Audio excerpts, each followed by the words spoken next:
ஓட்டு போட்ட மக்கள் அத்தனை பேரும் மெட்ராஸுக்கு வரணும். எந்த வேலை நடந்தாலும் நீங்க வரத்தான் செய்யணும்.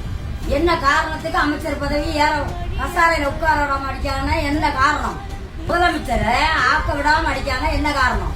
அந்த காரணம் தெரியணுமா? இவ வச்சிருக்க ஊழல் வெளியில தெரிஞ்சிருமனு இவங்க அப்படி செய்தாங்களா? இவன் 5 வருஷம் ஆண்டு பாக்கட்டுமே. இவன் நல்லது செய்யாட்டா இவனும் இதே படிதான் ஆக போறான். அவங்க எனக்கு புரிஞ்சுக்கிடவே மாட்டாங்க. புரிஞ்சுக்கிடணுமா? 52 வயசுல இத்தனை ஓட்டு ஒத்தையில நின்று வாங்கியிருக்காங்கன்னாக்கி மகன்தான் விஜய் வந்து என் மகன்தான் இல்லைன்னு நான் சொல்லல. இருந்தாலும் நாட்டு மக்கள், தமிழ்நாட்டு மக்கள் மொத்தம் ஓட்டு போட்ட மக்கள் எல்லாரும் நீங்க வரணும். எல்லாரும் போகணும்.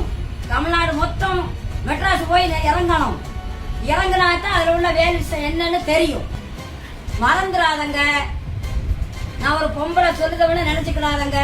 இப்ப எத்தனை நாள் ஆச்சு விஜய் செவிச்சு? எத்தனை நாள் ஆச்சு?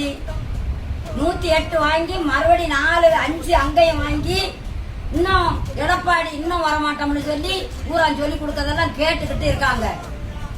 காரணம் என்ன காரணம்? வகுத்தரிச்ச போறாம